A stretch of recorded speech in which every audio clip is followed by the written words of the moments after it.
Listen, as you all know, no, not Alpharad. As you all know, I'm a purveyor of on the ground independent content, straight from my brain out of my mouth. Okay, I don't even think about the things I say. It's phenomenal. I'm able to get so much content out there so quickly. It's fantastic. Pretty much every YouTuber is using this model. I think I've adopted the conservative formula, but this time I actually have a script. Believe it or not, but it's not my script. I didn't write it. I'm actually borrowing from the phenomenal tweet thread created by Rational Disconnect, leftist YouTuber and Twitterer. And by the way, very good Twitter user. Have to say, big fan, big fan.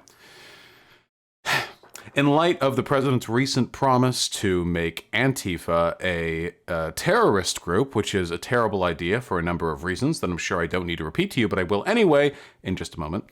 Rational Disconnect has decided to show us what an actual terrorist group looks like, albeit one which has not received the official designation. For those of you who don't know, and I really don't know how you don't know this if you're watching me, but that's okay. That's okay. Antifa is not actually an organization. There's no movement. There's no leader. There's no badge. It's nothing. There's no organization. You can't join or leave it. There are no registries. Sometimes you show up in black, and sometimes you don't. That's it. That's it. That's it. That's it. There's no movement. There's no organization. There's no leader. There's no hierarchy. So designating Antifa as a terrorist group, when it is not in fact a group, is essentially to designate anyone who can be claimed to be anti-fascist as a terrorist, which effectively means if we're judging by the way conservatives will label pretty much any protesters Antifa, a way of making left-wing protests illegal.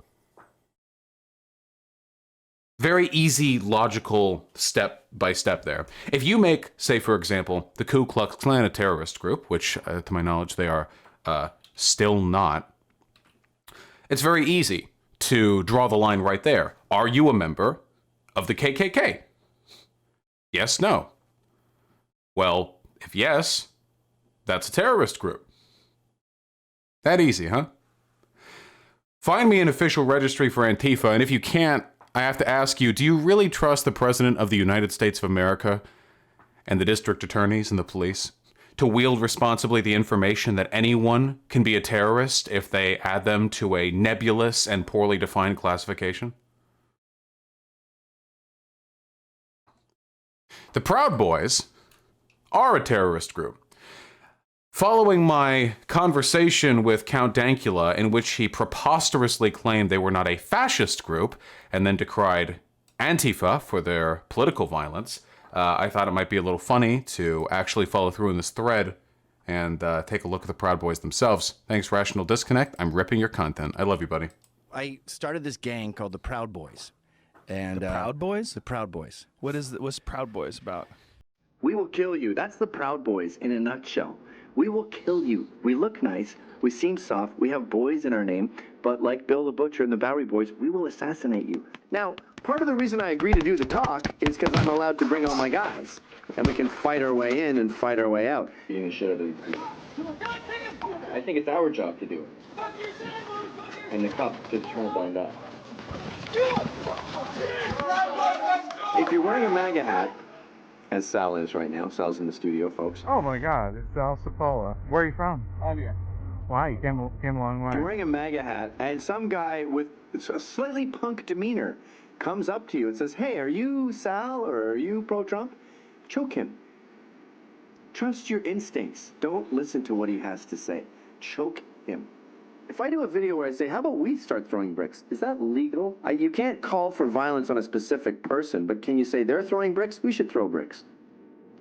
Can you call for violence generally? Because I am. Fighting solves everything. We need more violence from the Trump people, Trump supporters. Choke a motherfucker. Choke a bitch. Choke a tranny. Get your fingers around the windpipe. I want violence. I want punching in the face. I'm disappointed in Trump supporters for not punching enough. Get a fucking gun. Get ready to blow someone's fucking head off. I've even killed people in my dreams. That's how awesome my gun is. Get in trouble. Get arrested. Get fired. Let's all get in this together. They can't kill us all. Yeah, but I got green tips, man. Those go through at least 3 bodies. Oh, beautiful. Plop. I love the way he falls on his ass. They said, you want to go? I said, yeah, I want to fucking go. And I punched him in the face. And then Coulter emailed me later and she goes, conservatives never punched anyone in the face. Finally, things are turning around. And then Malsberg goes, you're not advocating violence, are you? And I go, I absolutely am. It's a wonderful, effective thing. This is a fucking war. So yeah, they're basically brown shirts. They have an actual designated organization with a central leader who calls openly for violence and murder of people who disagree with them. It's very clear, very clear designation right here. It goes on, Here, I'll read it for you. I'll make it easy for you. In October of 2018, Gavin McInnes hosted a Proud Boys party where he led a recreation of the murder of Inijiro Asanuma, leader of the Japanese Socialist Party. Antifa came to protest, and they were jumped by multiple Proud Boys and 3 known New York white nationalists who were with them. A lot of violence on the end of these guys. They really like it. They really like violence. It's pretty wild. But they're very fine people. Yeah, Count Dankula was fine with them. Count Dankula really hates violent protest groups, but he's okay with the Proud Boys. Fox News also misreported on this, saying that the man brandishing a sword in front of the police was Antifa when it was actually Gavin McInnes. Do you guys remember this one? I remember this one. This is a vintage one right here. Look at this. This time at a Republican office in Manhattan. And the group says it's just the beginning. Trace Gallagher is tracking that for us tonight. Trace. Shannon, it was around 1:30 in the morning when the anti-fascist or Antifa members allegedly vandalized the New York Republican headquarters in New York City. Got another video clip? Beginning and who have hosting Gavin McInnes, the founder of a far-right organization called Proud Boys, who have physically clashed with Antifa protesters on several occasions. Today, New York Republican... So they recognized it was Gavin McInnes, but they still buried this in like an Antifa violence kind of story. It's really funny. Can you imagine if an actual left-wing protester got out of a car in front of police and brandished a sword? I'm pretty sure that sword was plastic, but I mean, plenty of black people with toy guns been shot by police, so not really sure. I don't know. Here's Enrique Torrio wearing a right-wing Death Squad patch and Joe Biggs wearing an I'm Just Here for the Violence shirt. They're both organizers for the Proud Boys. A lot of people will give these guys a lot of pass because Gavin McInnes is a comedian, you see. He's just an edgy boy. But, if you go and you run through the ranks of Antifa, and I know this is surprising to some people, you're actually not going to find a bunch of people openly calling for the death of their enemies while wearing shirts saying, I like murdering people. It's not actually a thing they do that often. Just here for the violence, training to throw communists out of helicopters, death to Antifa. Good folks here, good folks. Joe Biggs called for violence as he organized a rally of over 1,000 white nationalists from all over the country, including Patriot Prayer, the Proud Boys, and the American Guard, who assault protests with a hammer. The Proud Boys are a Nazi organization. Gavin McInnes is on record several anti-Semitic jokes, and the fact that they are willing to openly organize and fight alongside white nationalist groups makes their intentions, I think, pretty clear. Now, mind you, and I think it's really important to remember this, what we are doing right now is all ableism because these people are mentally ill. These are all mentally ill LARPers, every one of them. Unfortunately, mentally ill LARPers are also the brown shirts who led Germany into fascism. So I want to reiterate that. If you look through these people, you will find deeply broken and sad people. These are not the working cognitive minds of healthy and reasonable human beings. Regular humans don't really function this way. There's a reason why, people have to work so hard to make Antifa this death squad menace that it's been made to be in the media. They have to really push that narrative because, in reality, not really that representative of our, of their general, modus operandi. Whereas these people will just openly brag about wanting to murder others. We couldn't get away with that. Funny.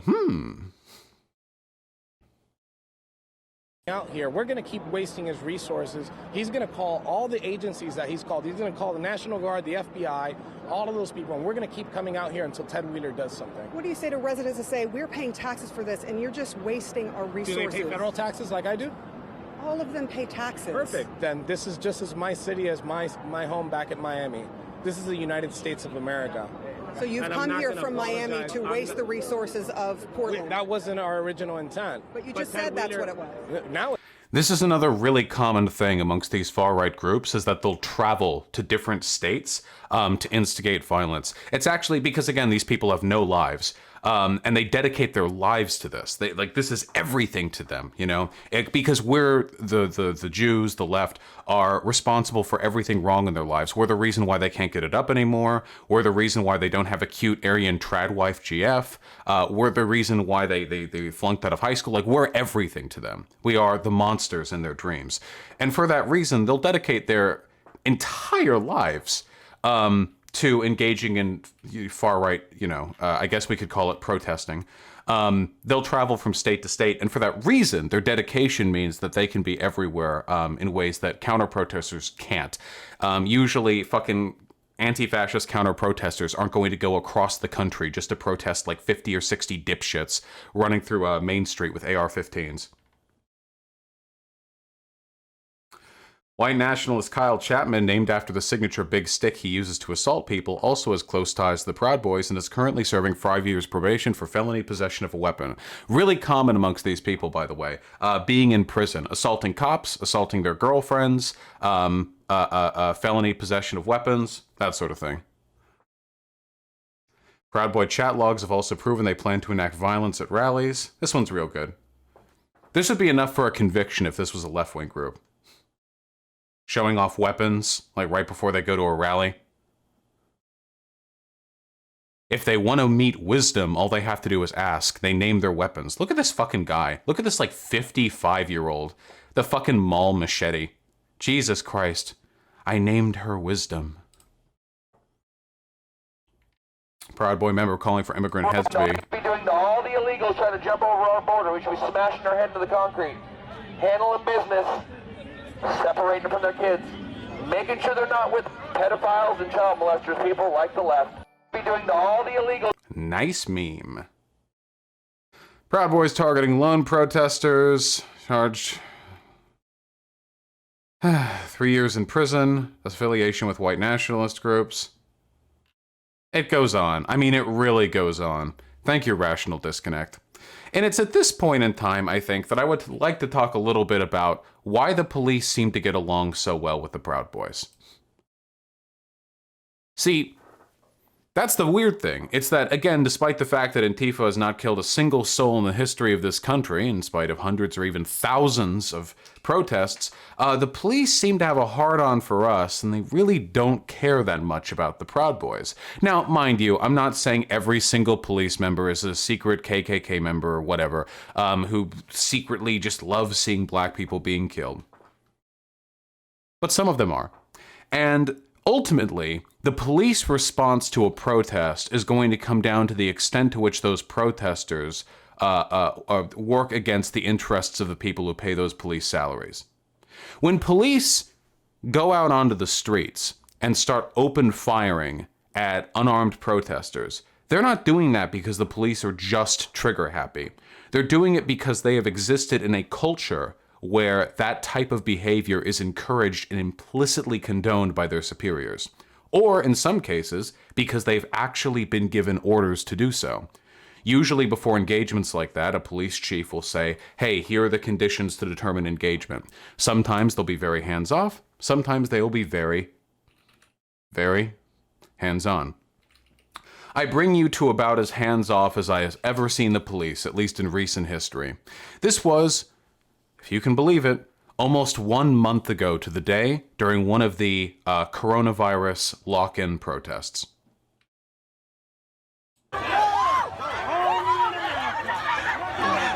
Notice the wall of police? No riot shields, no batons. They're using their hands on protesters who may or may not be infected with corona who are not wearing masks.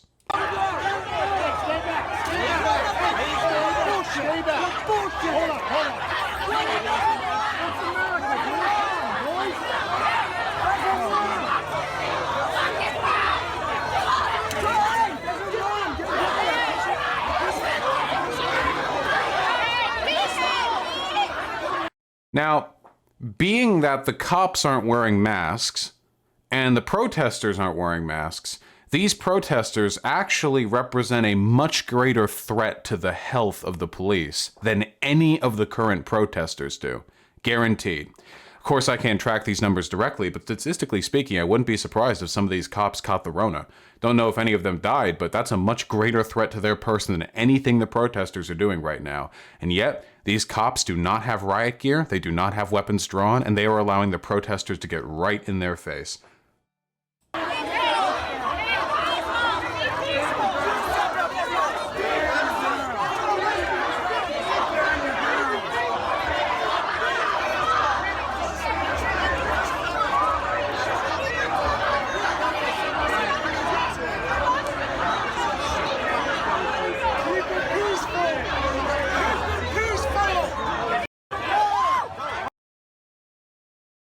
Pretty wild, right? I mean, can you imagine if that was a video taken from the recent protests? Like, you see what's happening in LA, and you see what's happening in Seattle, and you see what's happening in Minneapolis, and then you get this video from, I don't know, let's say it's Sacramento, and the police are just fucking body hugging all the protesters. Like, it's okay.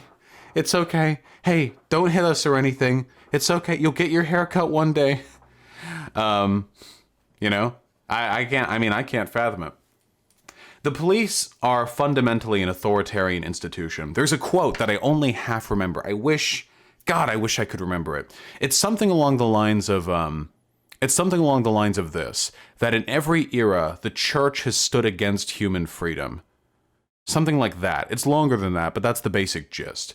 It was a civil rights activist back during the 19th century talking about how every single time social progress is being pushed for, whether that be scientific, whether it be racial, whether it be gender related, whatever, the church, the Catholic Church up to the Protestant Church, whatever, has pretty much always been against that change. And the reason for that is because the church is fundamentally an authoritarian institution. I mean, at least here in the West, because, monotheism where you derive all your morals from God. I mean, yeah, obviously. Like, of course. Yeah, it's a hierarchical institution. The police are also a hierarchical institution. The police are inherently authoritarian. Nothing can change that. Even in a perfect society, the police are inherently authoritarian because it is their responsibility to uphold the law. To do so, fundamentally, is to put yourself at odds with protesters. And there are times when authoritarianism in that respect is valid and worthwhile. If the police are arresting people who are, say, for example, on a rape spree, that is technically an authoritarian exertion of the executive branch's power to, enact and enforce law. But it's probably an okay thing in that respect, because the authoritarian nature of the police is being used in such a way as to promote human freedom. Great. But things don't always pan out that way, as I'm sure our cop-disliking comrades here usually tend to agree with. And then we get situations like this. And we find ourselves in an awkward position where the police don't really seem to mind engaging amicably with these Corona protesters that much, and they don't seem to be going after the Proud Boys, despite the fact that the Proud Boys are an openly fascist organization that openly calls for the death of their enemies and has ties to white nationalist groups, because they're a white nationalist group, and many of their members are in jail. I mean, in any sane world, the FBI would have plants all over these fucking people. And yet, the police get along with them. For the most part, at least to a comparable degree. Why? The reason for that is because some groups challenge power and some groups do not. Right now, the BLM protesters are fundamentally challenging an essential component of our country, which is fucking racism. It's pretty essential to America, I would argue. I would consider it to be, if you were making America as a cake, racism would probably be one of the, if you're reading the ingredients in the back of the box, that would be like one of the top 5, Manifest Destiny, racism, wood. There were a lot of forests in America before we chopped them down. Militarism, I don't know. I'm sure it'd be a tasty cake to some people, Racism would be up there. And fundamentally, the BLM protesters are challenging that component of our country in a way that, if recognized and if their desires were made manifest, would fundamentally rearrange the power hierarchies in our society. Now, as we all know, there's one thing authoritarians want: a hierarchy, and for people to be in the right place on that hierarchy. I guess that's like two things, kind of. But that's what they want. That's what they care most about. And the manifestation of the desires of the BLM protesters would A, weaken the hierarchy, and B, put people who are supposed to be at the bottom of that hierarchy, black people, closer to the top of the hierarchy, which is unacceptable in the eyes of people who like the country the way as it is. What exactly are these people challenging about the system? I ask you, like, fundamentally, what are they challenging? Well, a medical advisor to the president said that we need to have a lockdown to prevent deaths, but nobody seems to believe it's really a thing, and they want the haircut, and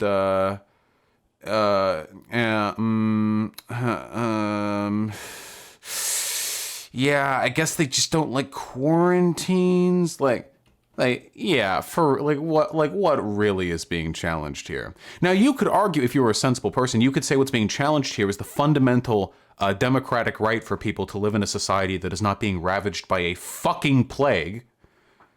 But that doesn't fit into the hierarchy. That doesn't really work in there, especially since wealthy people are much more capable of insulating themselves from the pandemic than poor people. Initially, a lot of wealthy people caught it, but that was the early phase. People didn't really know what was going on. People weren't practicing, safety precautions just yet. But nowadays, if a plague were continue to run through America for another year, 2 years, 3 years, the wealthy people wouldn't be that affected, at least relative to the rest of the population. I mean, stocks wouldn't look too good, but when was the last time the wealthy class have ever been able to engage in a short-term sacrifice of their well-being for long-term gain? Because I don't know. It seems like short-term wealth acquisition is pretty much the bedrock of like modern capital acquisition, especially with conservatives. So what's being challenged here? I mean, nothing. Not really. So, again. Gang called the Proud Boys. What's being challenged here? Well, he likes Trump. And he doesn't like black people, but America doesn't really like black people.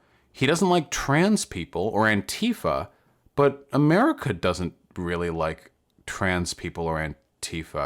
Tell me, what exactly does Gavin McInnes want that the police of America haven't been enforcing for a century anyway? Can you think of a thing?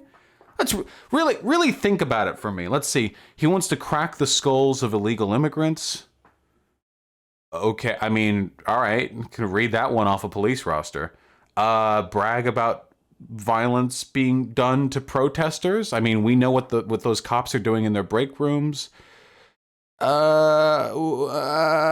really kind of seems like he just basically wants to make things the way they are now, except maybe a little worse for brown people.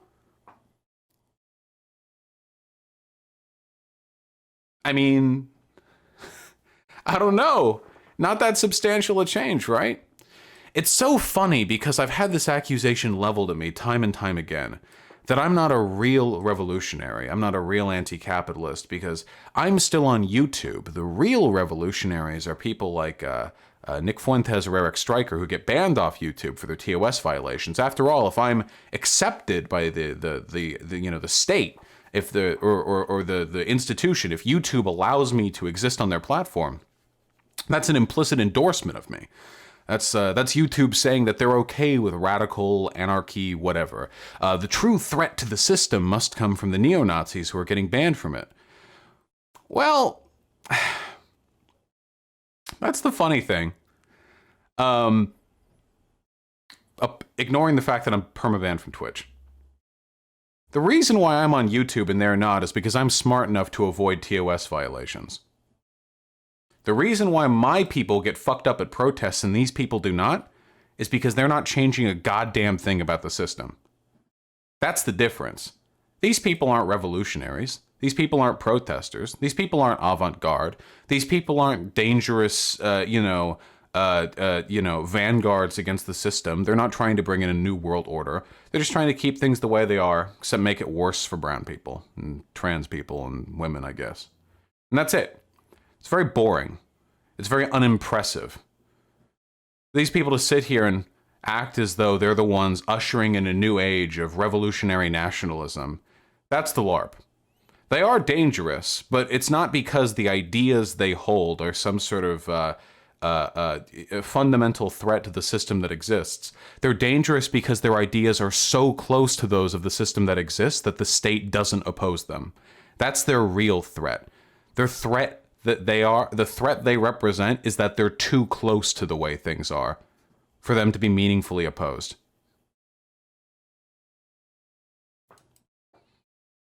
So yeah, Godspeed to them. For what it's worth, by the way, I sincerely doubt that Trump is going to designate Antifa as a terror organization. He's threatened to do this before. Trump lies about almost all of his intentions and barely is able to get anything that he wants to get done. So I don't think he's actually going to be able to do much of anything. But yeah, we'll see how it goes, huh?